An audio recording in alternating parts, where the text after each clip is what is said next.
place where more than 1 lakh students from 80 plus countries, 100 plus courses, 400 plus international partners, 1000 plus companies for placements, 250 plus clubs and chapters. a place multiple offers and a super dream job. VIT gave me more than I expected. Thanks to VIT, I'm starting my career with a 1 crore offer. I came to VIT with a dream and leaving with a super dream offer at Cisco. I secured an amazing offer of 60 lakhs at Motok, and it was made possible only by VIT's strong coding culture. A place where every dream finds its direction, where futures are crafted and legacies begin.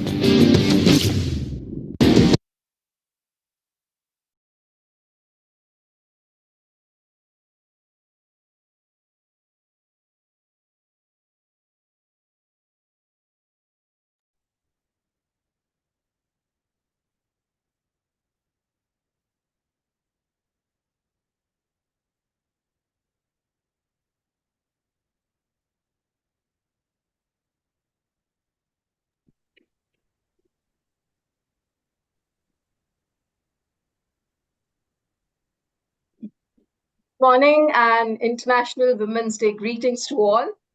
Today's webinar, titled From Campus to C-Suite, Women Engineers Leading India's Tech Boom, is organized by the Vellore Institute of Technology, Vellore, in collaboration with the Hindu Education Plus as part of the Career Path series.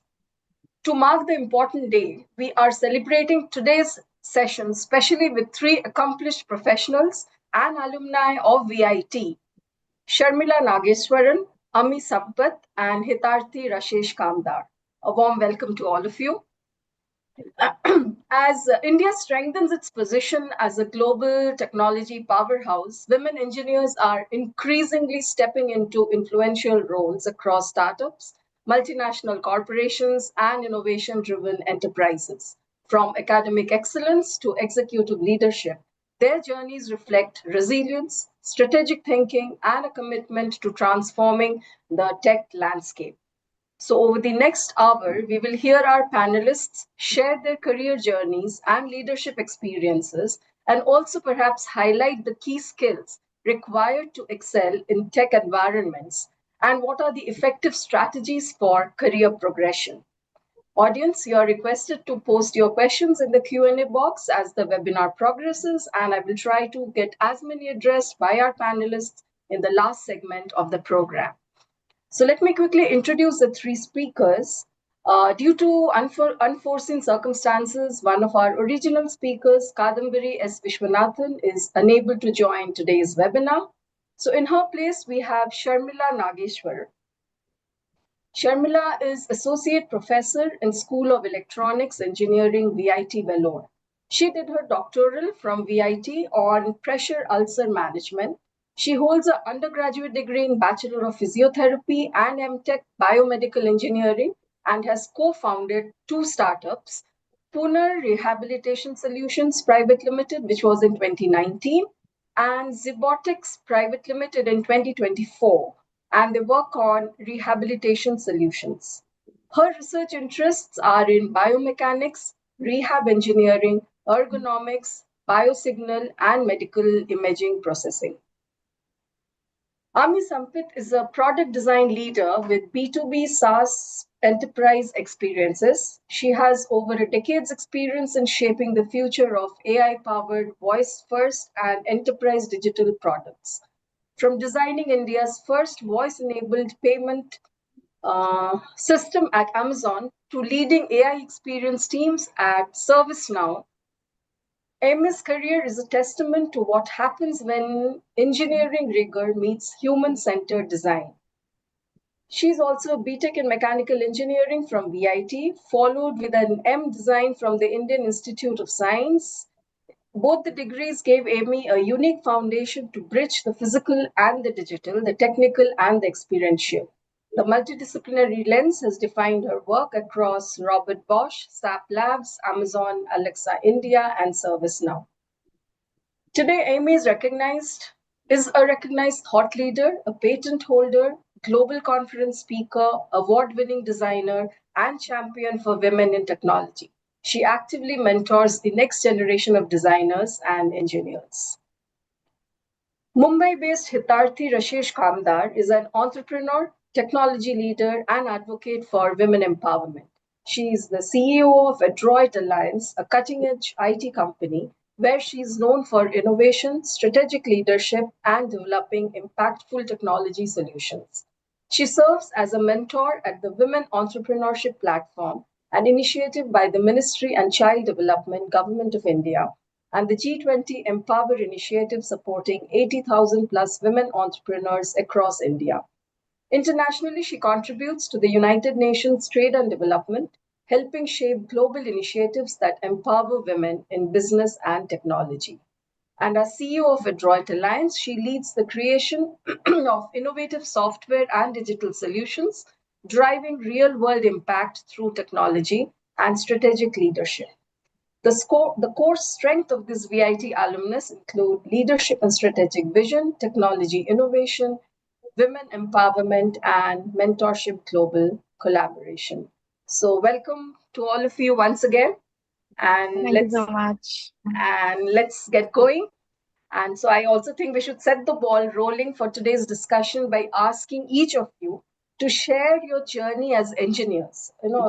Briefly. I've given the small introductions, but whatever has been left unsaid, so that our audience gets an idea about how you have navigated your career moves, what were the challenges then, and how did the collective experience help you to become successful professionals. So, who will go first? Sharmila, I did your introduction first. Right. Yeah. Thanks for this opportunity actually, because I feel it is kind of neat now. I keep hearing from students like how to plan, how to do multitasking and all that. It is not just multitasking, we just have to plan. I am a person from a medical profession and who is interested to get into engineering because I saw the need for the medical devices at a lower cost, which is needed for our country. So the development of device is something which is most needed, and biomedical engineers are needed to create such devices.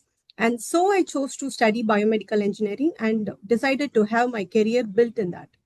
And just saying that please create, I'm not sure how many would create it. That's the reason why I wanted to go with a startup, so that product development is definitely possible when we think about it. So that's the reason right now we have 4 products in market, and which is ready for sales, and we are waiting for the certification and all that. So that's a second story. So what is most needed, in this journey, I would say that focus would be something which is needed. And we have to plan every day, every hour, and every minute. That is what is very important. And there shouldn't be procrastination. It should be something which has to be removed. And we have to understand our strength, weakness, challenges, or threats. So that is very important. And again, opportunities, basically the SWOT analysis, which has to be done every week. What is that I've achieved this week? So that kind of micromanaging our own selves would be definitely needed to progress in our life. So I had a lot of challenges in my journey, because when I did my MTech, I was pregnant. And the first semester I had the morning sickness and all that. So I used to, more than pen, pencil, I used to carry pickle and a bowl to, in case if I'm going to vomit, I need to vomit in the classroom. So I was carrying it. And the ninth month, I had my second semester exam, and the stomach was so big, and I had so much difficulty to keep the paper and write. I have to keep it on my abdomen, basically on my tummy, and give my exam. So that's how it was. And initially I wanted to go for campus recruitment. I had cesarean. 20th day of cesarean, I was after 20 days after my cesarean, I attended the campus interview. Not my intention is not getting a job. My intention is to understand how much I can perform. So that is something which everyone has to take. That's what I feel, it's needed. We have to get into the challenges. Otherwise, someone else will be there to enter. We have to take the step forward. We cannot just think whether it will be possible by us or not. We have to try. Only then we will know whether it is possible or not. This is exactly what I keep saying in my class. And being a professor itself, I feel I'm an influencer. I need not have a YouTube channel to influence the people. So that's something which I really feel so proud about being a faculty and also an entrepreneur. Yeah. So this is about my journey, and there are a lot of things a woman can do. Everyone sees a woman, and son, daughter, the generation looks at us. So we have to be ahead of others, right? Right, nicely put. And I'm sure your story will inspire. Already, I can see questions coming in. Ami, will you go next? Yeah, sure. So I think pretty simple, right? I think I've been incredibly lucky to have been, born to supportive parents and in a great environment. Um, I came into engineering, or let me take a step back, why I wanted to sort of have a career for myself is at a very young age, I saw that my mother had her own career. She was an entrepreneur, she was running her own business. And I saw that she's doing, she's so courageous, she's so brave. So I really wanted to be that when I grew up, right? And though by today's entrepreneurship standards, it may be a small guru udyog, right, house business as we call it in India, but that's something that I think that affected me at a very young age. And my father is an engineer, and of course both my parents, I have had an influence of both of them. And I always wanted to I saw him as a civil engineer. I saw him put things together, break them apart, build buildings, solve problems, basically, right? And I think that's where the inspiration was very close to home, or very simple and basic in nature, that I want to grow up and I want to be an engineer, because engineers can solve problems. And when you solve these problems, you can help the society, and you can make a name for yourself.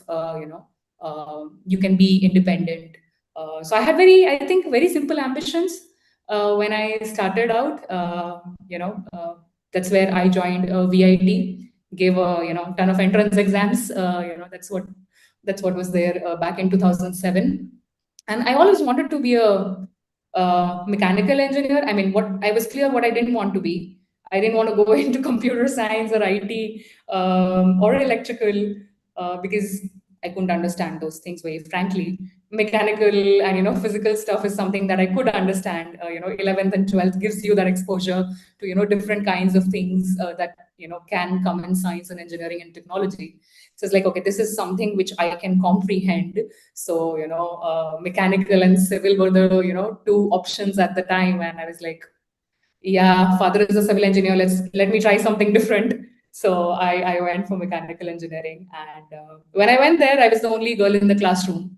And there were like almost 300, under 300 people in mechanical engineering at that time, 250 to 300, and I was the only girl. And there have been many rooms like that where I have been the only girl, but it is getting rarer, and that's really that's something that's really good. So that's how I got into engineering, and then transition to design is another story. I So my husband right now actually saw something in me, and he said, there's a course. This is back in 2009, 8, 9. When we were in second, third of year of engineering. Is also a VITian, and he came across this course in product design, and then he came and told me that, hey, this is something that that I think you will excel at, right? I had that, inclination a little bit towards art and creativity and problem solving. And, he brought this option to me, and I was like, yeah, I think this is a really, really good suggestion. And then I explored it, gave again a bunch of entrance exams that were necessary, cleared them, went to design, and built a career from there that Soma already talked about. So I think a lot of things fell into place. A lot of decisions, again, that I feel I am blessed to have had choice in them.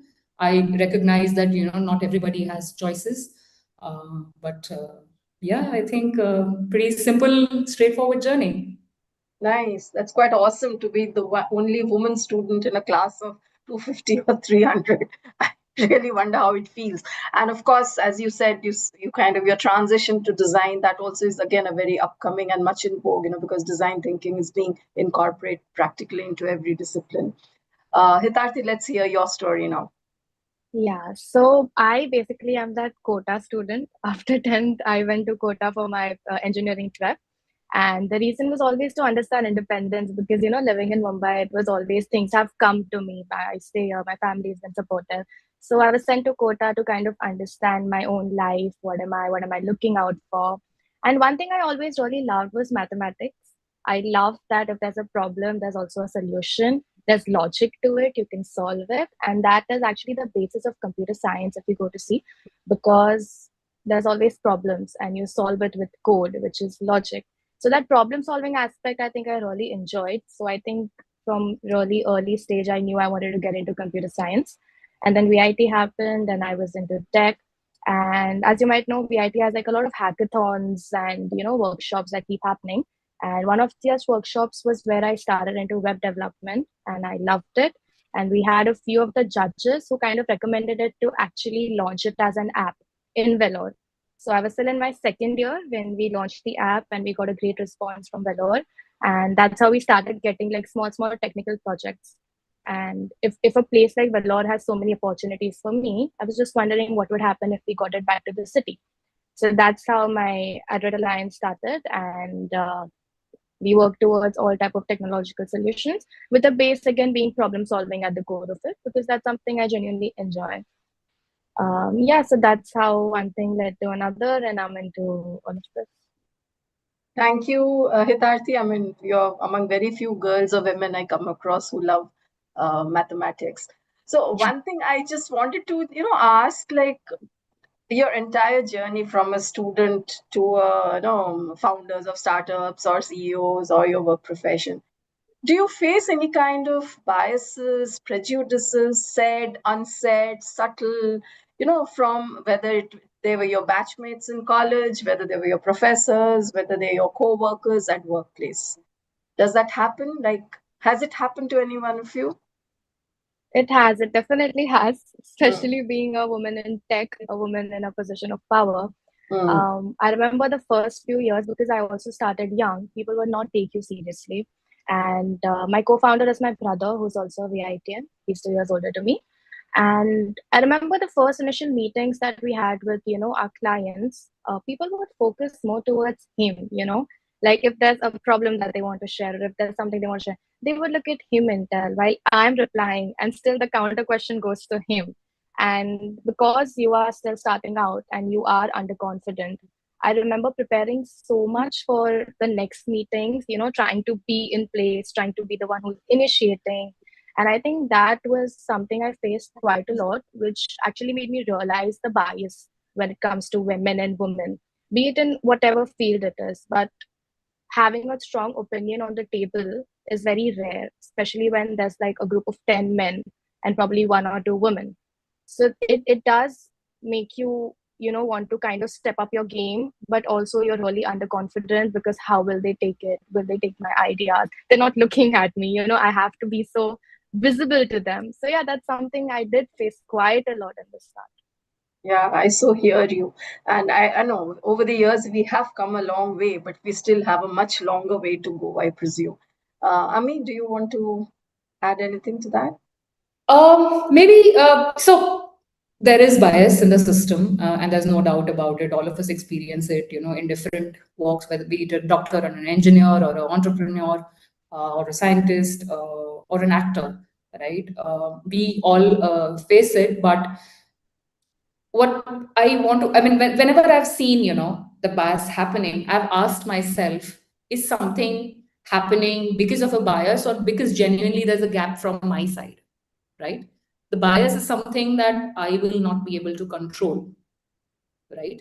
I can voice it out. I mean, I do. If it is, if I observe a direct bias, I'll voice it out. If I notice a pattern, I'll make a note of it and ensure that it is addressed in a systemic way.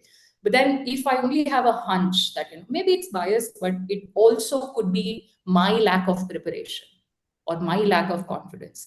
I believe that is something which is in my hands. So I think over time I have learned to focus my energy on, the second half of it, what is in my hands, what I can control. Base my opinions on such hard facts that are irrefutable, right? Base it in data, base it in statistics, base it on evidence, right? And then nobody can refuse that, right? So that is how you build credibility as well. It is harder to build that credibility. I know, I understand, and I acknowledge that. But once you build it, people will stop. I mean, the bias will stop, or at least reduce, right? So yes, we have to work harder to earn that credibility, but it's okay. We Yeah, can, is what I want to say. it's a very objective way of looking at it, and this part also that women always have to work harder.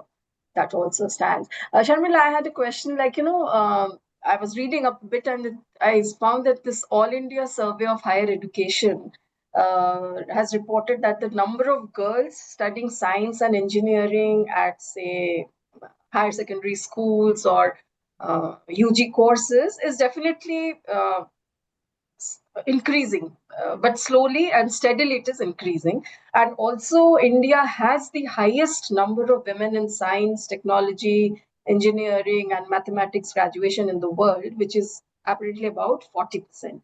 But of this 40%, it's even less than 15% that they actually go on to become a part of the engineering workforce. So why do you think that is? Because you're also a professor and you kind of interact with a lot of students. Right. I would say it is because of the mindset of the family, I would call it, because not every woman is motivated to get into job. Even if they get into job, once they become pregnant, once they become mother, they are expected to leave the work and take care of the family. And mostly it is the women who relocate for the spouse more than men relocating for the women. So if there is a change of workplace, then they will have to compromise on their job and they may have to relocate. And, I would call these could be the gap. And this work away from office, as in work from home, these things would bridge this gap to an extent. So I know a friend of mine who works in the US for an Indian company because she's now relocated to the US. And because of the situation, she's not getting a job there, but she's working for an Indian company from that place because of the work from home option. So that would be possible. uh, if we can get those things like online learning and all can promote the teaching job in online mode in a remote workplace, that should be possible. So this would be the reason. So once we all learn to manage, strike a balance between the family and work, I think this will reduce. So, is there or are there any popular streams within engineering which women kind of choose more? Because there was also another report of the Union Ministry of HRD which highlighted that the percentage of girls in different engineering courses is also very kind of variable and low. Like I believe the report said basically that only less than 6% go for mechanical engineering, less than say 20% go for civil engineering or metallurgical engineering, even for chemical or electrical. So why do you think that these streams do not draw more women who actually constitute half our population size? Probably again, it's just the mental thought process. I would call it's just we all think it would be difficult for the women unless, as I said, we need to try it out. So at least the first 2 years, if they can explore and see, and now there is, we can also modify our domain a bit. In case if they, after joining mechanical engineering, if they find it difficult to get going in that domain, probably they can think about doing an allied course in AI related. They can, right now we have these options. So there shouldn't be a problem. They have to explore. They just have to walk in and see how it works for them. So what are those popular disciplines? I mean, any of you could tell me, like, where you find more women? Biotechnology, any life science, any course related to life science. you would see more women in that. Because whenever there is a life science, always the psychology is also involved in that. So women will be more in it, like a profession like nursing. Although it's not a techie field, there you see a lot of women dominating the men. So there are few professions like that, but again, I don't want to generalize that this profession is for this gender. The intention is to break that. So we all Yes. want to be Yeah. equally, we all should have the equal opportunities in every domain.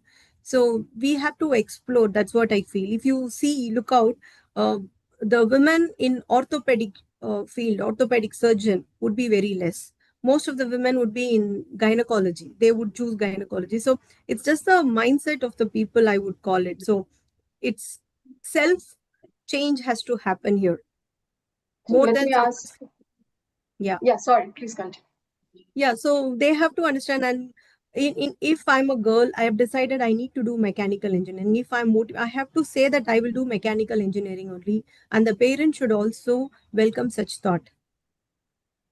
That's what is So, very important. yeah. So, Hitarti, you are the mathematics girl, and which is the one of the challenging parts of a woman to kind of navigate. That's the mindset. So, do you agree? Like, do you really think, because it's not that opportunities are not there. Opportunities are there, but it is the women who are not joining, or women who are joining and dropping out for whatever difficulties and challenges. What does your experience say? So again, I feel CS and IT do have a lot of women who are getting into it, especially when you talk about the management parts or the designing part. There's like this perception that women are really good with design and all of that. But I also believe the exposure level is different when it comes to men and women. Obviously, there's a change in it and we are growing towards it. But when you say terms like mechanical, the first thing that comes to your mind is probably someone who's working on a machine, which is not the case anymore. You can work on your software creating those things. It doesn't have to always be towards the hardware. And when you say hardware and mechanical and machines, you are expected to believe that, okay, it's like some heavy kind of work. It requires too much manpower. And that's the perception that the society has set in so deeply that women who are even trying to pursue engineering have that own thing in their head that, okay, mechanical is not for me because it's too much labor work, or electrical is not for me because it's too much of like management of a work. CSIP something, okay, I can still do it on my laptop. So I think that comes down to even the exposure that girls have, not even just women. And which is why it's like a deep rooted bias that we have towards a few engineering more than the other ones. It should change, obviously, because at the end, career comes down to your interests. So if you feel that you're something good with building, or you're something good with design, or you're something good with coding, which was the case for me, you should definitely give it a shot before, just following the social bias that is towards these streams. Emmy, since you also mentor a lot of interns, what has been your experience? Do you find them? I mean, you did your course maybe more than a decade ago, but what about the fresh crop of students who come to you for internships? Do you find or feel that they lack in some ways in kind of, say, industry perspective, or they perhaps don't get the appropriate practical guidance and tips while they are doing the programs? I think the fresh batch of interns that's coming in now is all Gen Z, or maybe Gen Z, not yet Gen Alpha is too young. I think they have a very very different perspective rather than them lacking something. And obviously they're what 20, 22, 23 years of age, right? So you can't expect them to be matured and have very not have a very nuanced view as well. They're still young, and if I think of myself when I was 22, 23, I was not even half of that. So I don't think that they lack in knowledge. They have a lot of exposure, much more than there ever has been. They have knowledge, they have information at their fingertips. I think where they struggle a little bit is being influenced too much or being swayed too much. It is how do you say, it's kacha. That Umar is kacha, right?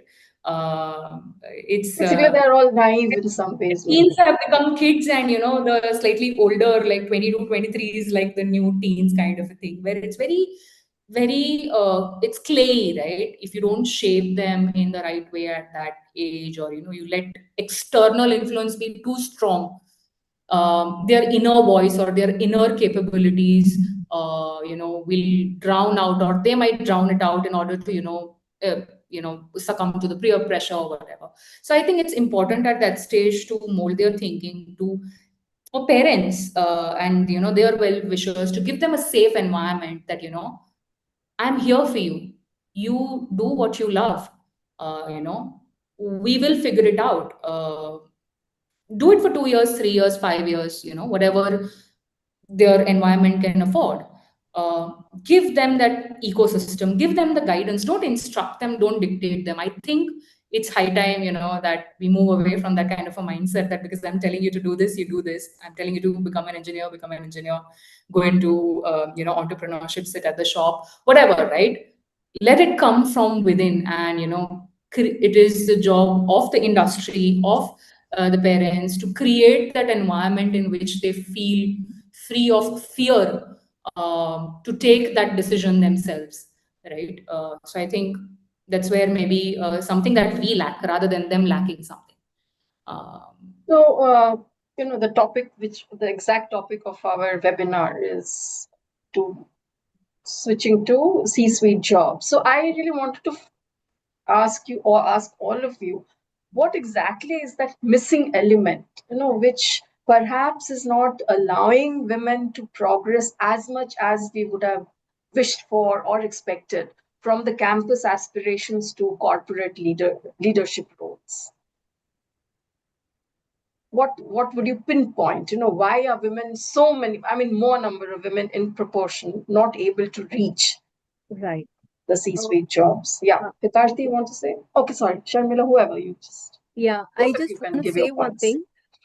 What I feel is there are a lot of fear of failing. People think that when a woman step forward and try to do something, if they fail, they would fear that they would be criticized, saying that if men would have done it, they would have been successful. So I said that a woman cannot do this. That is why you're failing. That fear of failing is what is actually stopping. Even if someone criticize, don't bother. That's what I would say. You should keep trying. And you're just failing for the first time. It's okay. So keep failing, no problem. The first thing that I say in my classes, like the last benches are very good entrepreneur material, because they will not really fear for the failing. So as an entrepreneur, everyone will fail in the first step. So that should be there. To lead, you have to fail. Only then you will know the ups and downs of all the people. So we shouldn't fear for the fail, and we should go further. That's it. And do not be bothered much about criticism. And we have to take it as very constructive, and we should keep moving. Yeah. Hitarti? So adding on to that, fear of failure is one of the most major reasons. I also believe that women, it's more in our head than it's in the society. Of course, there is this biases that you have towards a male and a female working professional, but women underpower themselves. When a man is wanting to take a risk, he's going, even if he's 60% ready, he's going to take it. And the woman is kind of going to wait for her 100% perfection, because she's always seen it in the society that, okay, if this goes wrong, my family or my colleagues or my friends are going to pinpoint it to you. And so that it's a small span when you're trying to figure out what you want to do for your career, or if you want to get into a C-suite. But that phase is very important to have your self-confidence, because I remember I never applied for jobs, and in your third year, fourth year, there's placements going on. And in the morning, when you get out of the hostel, you can see everyone with their shirts going to the interviews. And I decided to opt out of it because I wanted to focus on my career. People are getting jobs, they are getting packages in lakhs, while I'm still struggling with my first client. So it is a very tough phase to have. But if you're confident about what you want to do, and slowly but you do see a progress, I think that's when whatever you've done makes sense.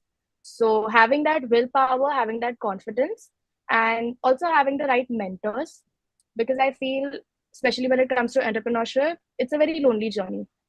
I decided not to do a 9 to 5, but I'm literally doing a 9 to 9. I'm working continuously. So in these phases, obviously there's downs, and if I don't have the right friends or the right mentors who are supporting me, it becomes difficult. So do find mentors. If I think a lot of attendees are students, we have such amazing faculty who support you. There's been so many faculty who've helped me with build my first few products, help me analyze things, help me go out to the actual product market, because what you learn in college and what actually happens when you step out is quite different. So bridging that gap happens only through people who've already done it. So be it your mentors, be it your teachers, that support is very required, which you should have from the very start.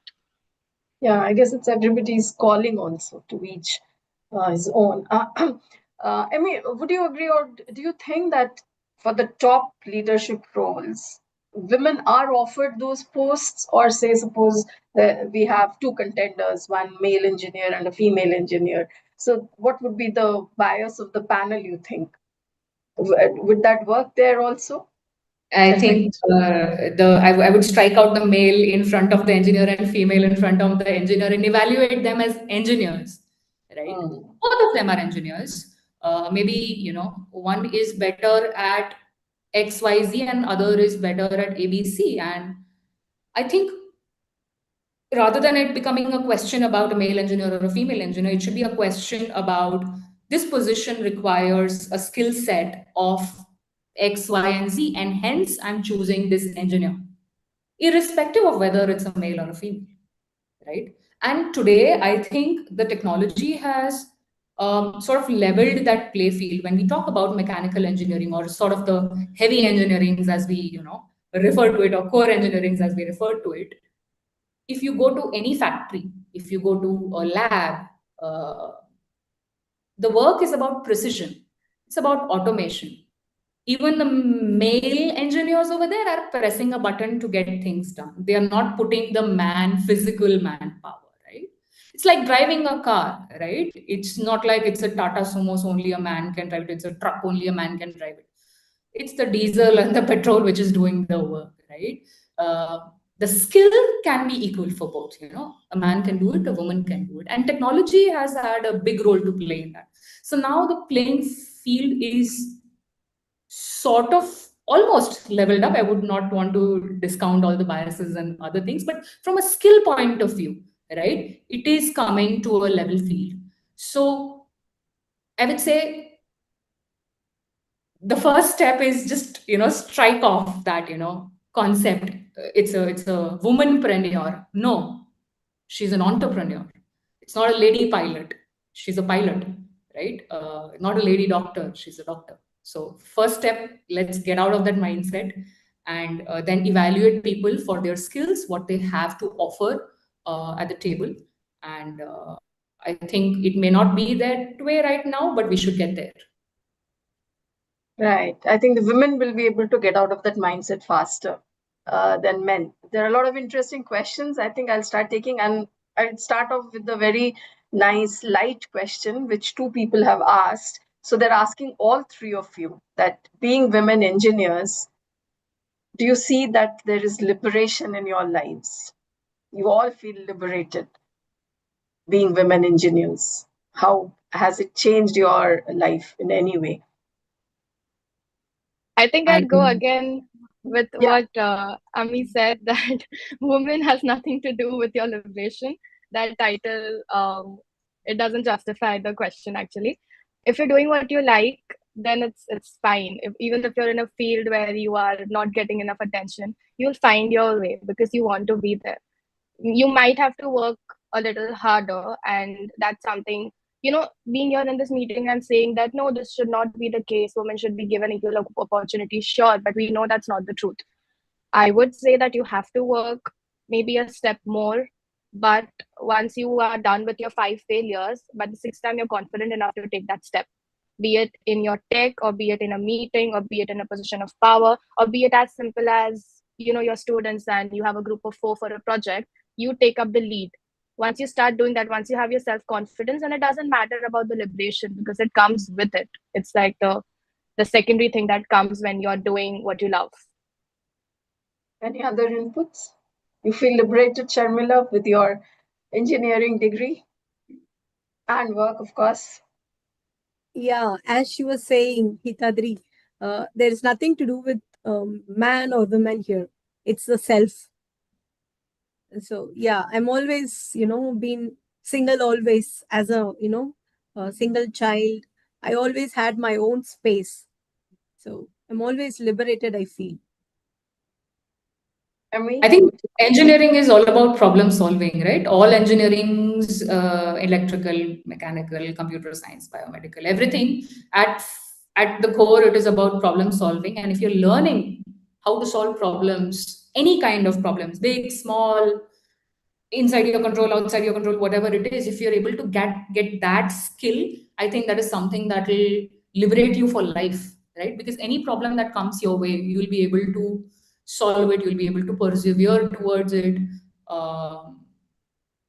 I think that's the liberation I want, right? I want to be independent. I want to be independent enough that others can be dependent on me, right? I mean, not in a negative way, but that, so that I can contribute back to my family, back to my society, in that sort of a way. So I think, yeah. Yeah, so now we'll move on to all the academics related questions. Somebody wants to know, maybe Dr. Sharmila, you could take this. Is 10th and 12th mark in addition with CGPA required for placements?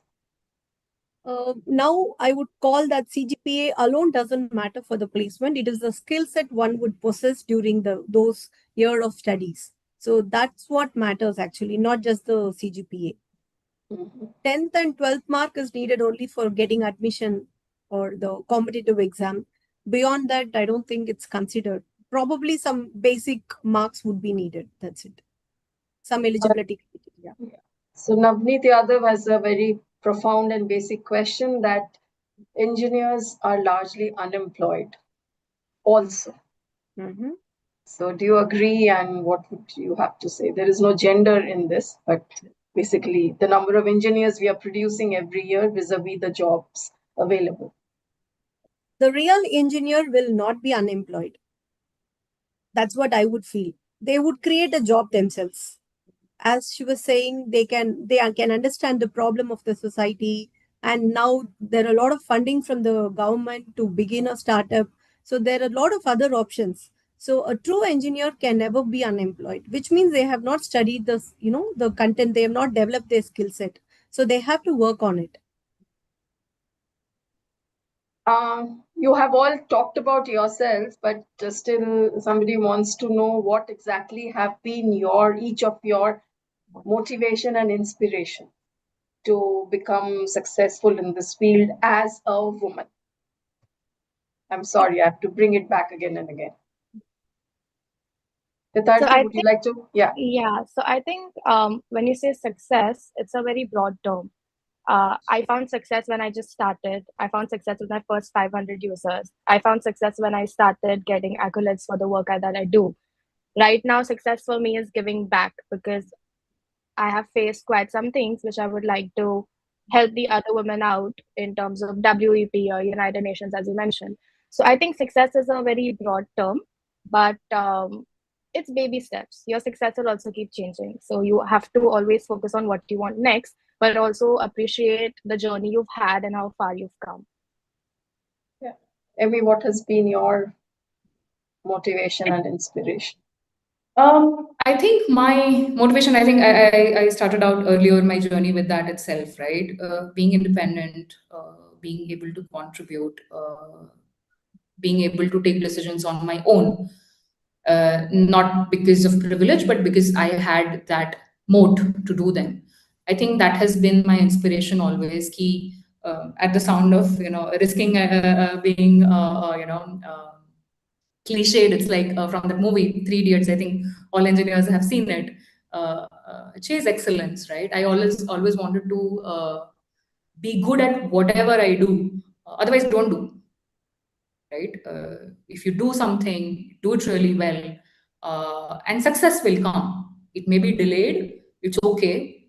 Have faith. That's where the faith, the belief, the other dimension comes into picture. But at least do whatever is in your hands to become excellent at whatever you are passionate about. It could be cooking, it could be driving, it could be, teaching, it could be medicine, technology, anything, right? If you are passionate about it, that is the only way you'll be able to sustain interest in that long enough to become excellent. If you're doing something that you're not passionate about, you will not be able to sustain interest in that long enough to become excellent, because becoming excellent at something is a lot of hard work, right? And you have to persist through it. So I think that has been my motivation, that I want to be good at whatever I do, and then success will come. If it is not there right now, it's okay. It may be a success from somebody's point of view, it may not be a success from somebody else's point of view, and that's okay, as long as I am happy about it, and I have no regrets about it. I think, yeah, I'm successful. Yeah, basically enjoy what you're doing. Only then Enjoy, you're successful. exactly. Enjoy what you do. Yeah, Only then yeah, you'll be able to be really good at it. right. Otherwise, you will not. Yeah. So, Hitarti, what you briefly mentioned just now about helping other women. So, somebody is asking to share your experiences in helping or bringing up women like you, or women who really need help, say from rural areas. I mean, how would you contribute, or how do you I contribute? I think, again, as I've mentioned quite some times, it's more about what's in your mind than what's out there. You cannot control what's out there, but your confidence, your willpower, you wanting to take the step, you asking for help when required, you trying to build your community, all of that is very important, which is why I always focus on mentorship. Because right now, anyone who's starting out, there's a lot of disbelief, there's a lot of underconfidence about, am I doing the right step, is this the right way to go, will the society accept my so and so product or my so and so ideology. So to fix that, you require to share it with a group, or a cohort which goes through similar processes. When I'm a part of like a ladies committee where all of them are into tech or all of them are into entrepreneurship, we have the similar problems, be it a male domination industry, or be it us having to manage family and work, especially when it comes to India. I think a lot of women, most of us actually, have the society family factor taking a major part in our career. Um, as Dr. Sharmila said, you are not, if you're marrying also, you are the one moving cities. When you are pregnant, you are not being at work. So I think that is the mentorship. Mentorship doesn't always have to be tech or education or knowledge. It is more about having a community who understands your problems and helps you through the way, because everyone has problems, everyone has the failures, but being persistent with the work that you do, trying to create an impact, is very important. So yeah, that's how we try to kind of get the community going. So, you have personally been able to help women, say maybe who are not as privileged or they come from rural areas, given your job profile? Yeah, so when you say rural areas, I am not going to mentor them to become CEOs. Yeah. They first require to get independence. They require financial freedom, which I think is the very core aspect for not just rural but any type of woman. Once you are a little financially independent, you are also a little more confident in taking your decisions. So helping them get out of it, even if it's rural, you start telling them to take up basic jobs, smaller jobs. It can be tailoring, or it can be, sitting in the shop with your husband, or some smaller things where they just start getting the financial freedom, because there's a lot of confidence that comes with it. So yeah, mentoring them in that aspect is something that we do. Harshit Nanda is asking you, Sharmila, that she says, I'm from biotechnology background. So I wanted to ask you, how did you come up with the startup idea? I would say that need would be the reason, actually. As I said, there are a lot of medical devices that are very expensive, because of which the people from, I would call them, underprivileged. They couldn't access those medical needs. So that was the major reason why I thought about having a startup where we make devices for less price. And we also go with the subscription model to the hospital, so that the cost of the treatment is effectively brought down. What are the opportunities for women bioelectronics engineers in India today? K.S. Madhavan is asking. Well, it is, I think it's biomedical. You would have mentioned as Okay, bioelectronics. yeah. Yeah. So, yes, as long as there's going to be a disease, as long as there's going to be a need for a medical device, there would also be the need for a biomedical engineer. I think this answers the major problem. So humankind is going to last longer and medical need will always be there, right? So everything is now getting into AI based. So if there is a fan, I need to operate it just with a thought process. Similarly, a day will come when someone wants to do a surgery just with thought process. They don't want to go to the hospital, the medical professional, they don't want to go to the hospital, do the surgery. So that kind of situation will also happen. So everything is going to become, technology driven. And there would definitely be a need for a biomedical engineer. Somebody wants to know what is the secret to building a strong resume for placement. Who would like to answer that? How do you build a strong resume for placement? I think showing the skills that you've collected. I mean, there are various parts to a resume. One is, all the skills that you've collected by learning, right, which is formal learning. Second is all the projects that you did, skills that you learned by applying that knowledge that you gained, right? And third is maybe for a college going student, this is not a resume for a person who has been in the workforce, but for somebody who's just graduating out of college, what all are the kind of maybe extracurricular activities that you did? Maybe you led a students chapter, maybe you organized some events in the college. What did you learn from them? Did you get some sponsors? Did you manage the timetable? Did you handle the logistics? Whatever is the extracurricular activities that you did, and what skills you learned out of that as well, right? So at least off the top of my head, I think that at least these three, direct knowledge, indirect or applied knowledge, and lateral knowledge, or I don't know what you call it, right? The skills that come from all these different activities. At least these three things are definitely needed. Maybe obviously your CGPA and stuff is also another important part of it. But maybe Dr. Sharmila, she's much closer. I actually want to add one more thing. You have to keep your LinkedIn profile up to date. So it's better someone endorse your profile saying that you are good at that skill set. So which would add more value, because all these, the people who look at the resume for nowadays, it's only AI based segregation of resume. Hardly, a man checks it. Okay, so I feel it's better to have a, AI based building of resume. We have a lot of online resources available for it. So you present it in a really nice way, and the photographs need not be there in the resume probably. And if there is in case of research industry, there is a need for paper publication and all that. You need not mention all the papers in your resume. Rather, you can store it in another way, like ResearchGate or in ORCID. You can only give the ORCID ID in the resume. So this way, the resume would be kind of short, and whatever is needed, that alone would be there. And keeping the LinkedIn profile would add more value to it. Yeah, because there are two different students. One is an EC student who wants to know, where do you think we should start from? Like, what should be our first step? Another student who's pursuing computer science says, I'm currently preparing for my campus placements, but sometimes I feel lost on how to exactly get ready to get placed. So what would be your guidance?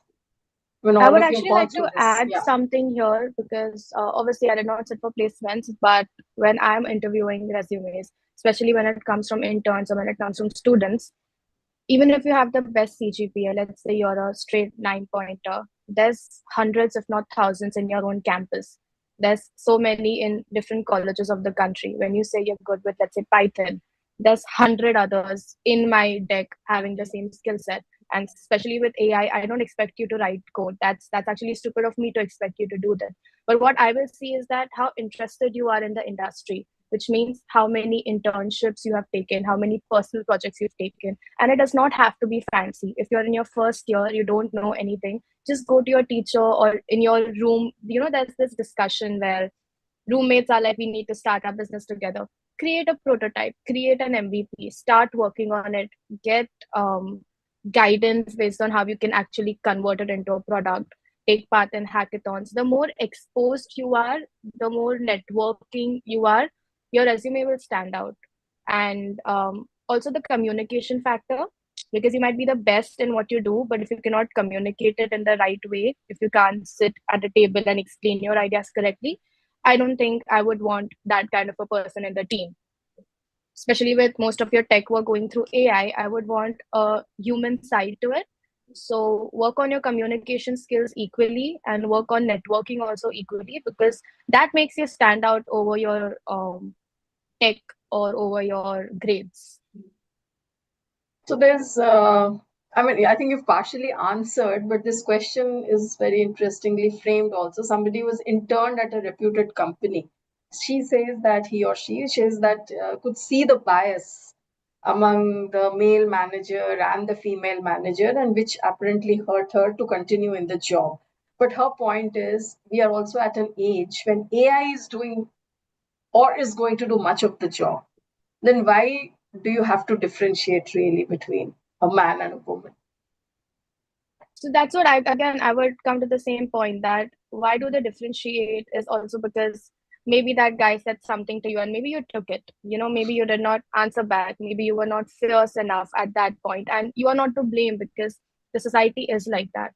But this was your first failure, and sorry, but there's going to be a few more before you reach a point where these things will not matter. If you want to put a point, you put a point, and then your woman man bias will go away because you are confident in the work that you do.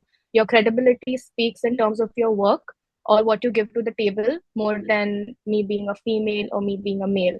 So that is a confidence that you have to build, which is why I again said you start early on, because the earlier you fail, the more prepared you are when life actually happens.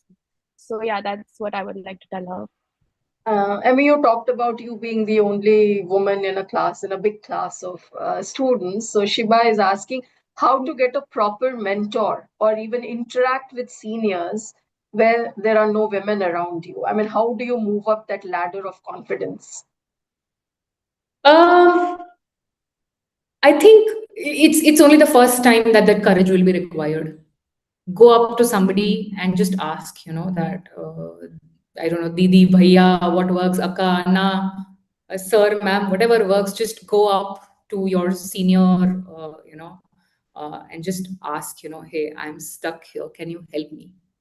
Right? And I'll tell you 9 out of 10 times, you will get a positive answer. Right? And that courage is required only the first time. Once you do that, you'll be able to, do that the second time will in a much easier way, and the third time will be even easier, fourth time will be even easier. So I would say don't hold yourself back. It is in your mind how they will how they will perceive me approaching them. Right? It is in your mind. It is not actually there. Don't think of yourself as the center of the world, I would say. Just go and ask. If it's a stupid question, it's okay. Let them laugh. What is the worst that will happen? You'll just say, "Arey, what a stupid question. This is okay. This is not the way. Let me tell you how it is." Right? And it's okay. That is also a learning. So being in a classroom full of boys, I think it did not matter so much to me. And today, all of them are such great friends. I'm still in touch with many of them. They're such good friends of mine. I ask them for help that, hey, I'm not able to do this. Can you help me? Right? We had a workshop in mechanical, I'm talking 15 years ago. And then there was this one practical, which was to weld 2 pieces of iron together. Right? And I told my mom that, today we have a practical and today I'm going to weld. And she was like, you are going to do welding? Don't do that. You just ask your friends to do that for you. And I'm like, no, I'll try. Let me try at least. Right. And I was able to do a little bit. I was not, it was shaky. But what I was seeing is they were also not able to do. The instructor had to help them also. The instructor had to help me also, right? So there was no difference, right? So I went up to the instructor and I asked him, can you help me with this? How do I keep my hand steady? How do I hold the welding gun? And then they helped me. So I would say it's as simple as that. Ask, don't hesitate, right? It's that one tiny moment of courage which will be required initially. Right. Sharmila, what is the most important skill for engineers required today? And I'm also combining another as we're running out of time. What is the most suitable field for women? Teaching, service, business. Any of these, it all depends on the individual, what they want to do in their life. If someone wants to be in a service industry or, teaching, it's their choice. So that's what I say. You decide what you want to. There is no problem in changing it. Someone thinks that I can be a good teacher, they join teaching, and they feel that they cannot be a good teacher. It's fine. It's fine to change. There's nothing harm here. And career change is also fine. Absolutely fine. In case of someone has joined computer science engineering, because I have heard, a lot of people asking me, you did physiotherapy, but you're an engineer now, you're a biomedical engineer. Is there a career change? I tell them, no, I'm always attached to rehabilitation. Whether I'm a physiotherapist or a biomedical engineer, I'm always attached to rehabilitation. That is what is my want in my life. I want to work and help the physios come up with more devices which will make their job simpler. So they have to choose what they want to do in their life. And to do that, they may achieve it with teaching, or they may not, they may think of getting into service to achieve it in a better way. So the choice is absolutely individuals. And there was another question along with it. One is about this three roles, and what was the other one? What are the specific skills required for an Yeah, engineer today? specific skill, I would say that they have to go forward. They have to just understand what is that. In case if they have failed, they have to understand the reason for the failure and then plan the next day, and they have to go forward. That is the skill set that is mostly needed now. Apart from that, if you ask, the work, in case if they want to get a job, now the AI is ruling the world. So they should know how to use the AI in a better way. As an engineer, in case if they have to prepare a document in Word, they how to use AI to script the document in Word. So those are the very basic things which they can use AI in getting these things done. So, Right. So there are a yeah. lot of questions on career pathways, like people are asking about switching subjects, or kind of somebody saying from BTech biotechnology to MBA in business analytics, or science to engineering, or even humanities to science. So I leave all that, even if maybe you could answer them directly once the program is over. But I'll end with one specific question where somebody's asking that, given when we talk about biases in companies and difficulties or challenges in reaching to the top spot, specifically for a woman, so do you think that having a startup or becoming an entrepreneur is the only way forward to be in positions of power? That all three of you could give your inputs and we wind up. Do you think I have a power? I'm sorry for no, interrupting. it's fine. Yeah, everyone has a power, because at home you see, we call the mothers to be the home minister. They have the power. So it all depends on the group where you are in. So need not be necessarily an entrepreneur to hold it. Wherever you are, you have to. I don't see leadership as power. Then it becomes bossing. So leadership is working along with people and getting the process updated, or it has to move further. So just enhancing the process. That's what is the role of a leader. It's not bossing others. That is not leadership at all. So in case if you think power, there's no power here. It's just the understanding or working together. That's it. So you need not be an entrepreneur to hold that. Hitarti, you agree? Yeah, so adding to that, I would just say everything is difficult. It's not that corporate is easier or entrepreneurship is easier or teaching is easier. It comes down to two things. One is, what do you like? What is your calling? And second is, as you said, that leadership is does not mean power. There's a chance that you as a person are good with taking the tasks and managing them than actually being the person who's leading the team, which is absolutely fine. But as long as you know what you're good at and you have confidence in what you're working towards something at the end, be it your product or be it someone else's product. But if you know that you are doing it for so and so specific purpose, you should be true to yourself and true to that goal. Once you do that, it does not matter if you're a leader, a manager, or just someone who's working on the tasks that's given to them. But do it with your 100%, and that's when that will give you the voice that I think we're talking about here. Right. Emmy, your final thoughts? I just want to maybe put it this way that, the world owes you nothing because you're a woman. They don't owe you success because you're a woman. They don't even get to deny you success because you're a woman. It is irrespective of that, right? So I just want to say that if you are writing your own story, all of us are writing our own stories, right? Write it as the hero of your story. Be the CEO of your own career. Be the hero of your story. Do not be the victim of your story. If you're the victim of your own story, even you yourself are not going to be able to, you're not going to want to read it, right? So be the hero of your own story. Life is not fair, and there's very little we can do about it. But having that agency, claim agency at least of your own life, of your own career, even if it's less, even if it's small, even if it's partial. Having agency, having that ownership is the most powerful thing that you will ever have. So that is what I think brings power, irrespective of whether you are in a business, you're an entrepreneur, you're in a C-suite, you are in a corporate, you're a teacher, or whatever you are, right? Have that agency, have that ownership of your career, of your decisions, and responsibility of them, right? Be curious, excel at what you do, build that domain knowledge, work hard, be honest with yourself when you think you have the gaps, right? Work hard to fill them. Work hard, especially even if it's uncomfortable.